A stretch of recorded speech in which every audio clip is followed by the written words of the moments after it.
The fragile US-Iran ceasefire is under new strain after the two sides exchanged fire on Monday as they wrestle for control of the blockaded Strait of Hormuz.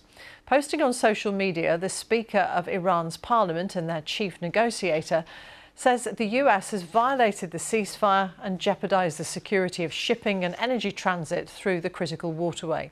He writes, "We know full well that the continuation of the status quo is intolerable for America, while we have not even begun yet."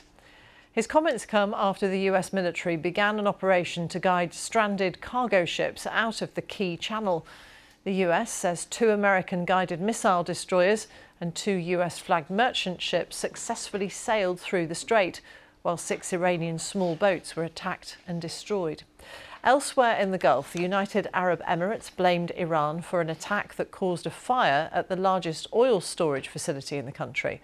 The strike on the port of Fujairah is the first on the UAE since a ceasefire was agreed between Iran and the US at the beginning of April. In a moment, we'll hear from our Middle East correspondent. But first, David Willis has our top story. Smoke rising over the UAE's biggest oil port. This, the first strike on the Emirates since a ceasefire in the conflict came into place a month ago, and some believe a potentially ominous sign of things to come. President Trump is calling the operation to break Iran's blockade of the Strait of Hormuz Project Freedom and continues to insist the war effort is going entirely to plan. It's working out very nicely. They have no Navy, they have no Air Force, they have no anti-aircraft equipment, they have no radar, they have no nothing. They have no leaders, actually. The effective closure of the Strait of Hormuz has sent petrol prices skyrocketing around the world. And with elections only months away, President Trump has grown frustrated by the current stalemate. Project Freedom will see US cruise missile destroyers, helicopters, drones and fighter jets deployed to help ships pass safely through the Gulf. A move that has already antagonized Iran, whose foreign minister, Abbas Araghchi, tweeted, "Events in Hormuz make clear there's no military solution to a political crisis. Project Freedom is Project Deadlock." Iranian state TV said its navy had fired warning shots at American warships, but claims that it had hit an American Navy destroyer have been denied by the US. The United States says 2 of its guided missile destroyers and 2 merchant ships have made it through the Strait of Hormuz.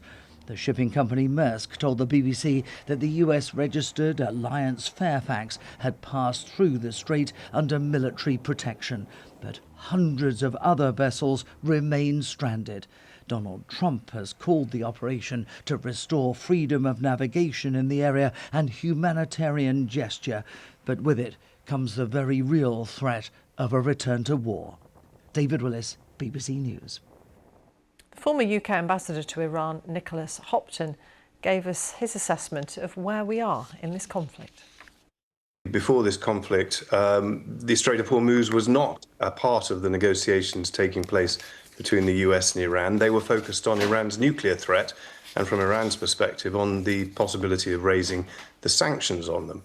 Now, it's all about the Strait of Hormuz because one of the unintended consequences of this war has been that Iran has demonstrated that it controls de facto the narrow waterway, which serves a large part of the global economy. And we've seen the devastating consequences and the potential for much worse by Iran controlling those straits, closing those straits, and then the US imposing a further blockade on top of that. So we're at a messy stalemate where the war has ended in an inconclusive fashion. There is a ceasefire, formally at least, which has been violated regularly by both sides, it seems.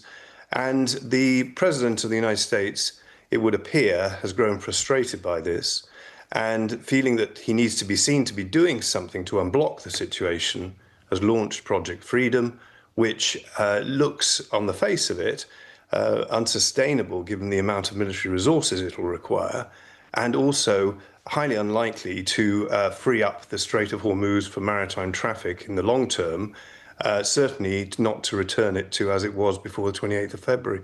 So it looks, I'm afraid, it looks like another gamble from the White House, and the hope is that it doesn't lead to a new escalation of the war. Behind the scenes, though, what's going on, do you believe, in terms of efforts to resolve this diplomatically? Well, certainly there's a huge amount of diplomacy going on behind the scenes, not that directly, it seems, between the two main parties, US and Iran, but with many mediators, particularly the Pakistanis, but others also trying to help bring the sides together to the point where they might rejoin talks and then move towards more meaningful discussions and even negotiations for a settlement. And the shape of that settlement is not hard to detect, but it would involve significant compromises on both sides, particularly from the White House, from its position at the moment.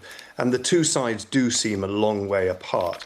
So I think behind all the confusion and noise we're hearing around Project Freedom in the last 24 hours, the reality is that the fundamentals haven't changed significantly. There is no return to major war at this point. The ceasefire is worth something. It is still holding to an extent, but the Iranians control the Strait of Hormuz effectively. There are many, many ships and thousands of sailors trapped in the Gulf at the moment, and the global economy is suffering as a result. So it will take a return to the diplomatic track in a more meaningful way to find a stable, long-term solution. Former UK Ambassador to Iran, Nicholas Hopton.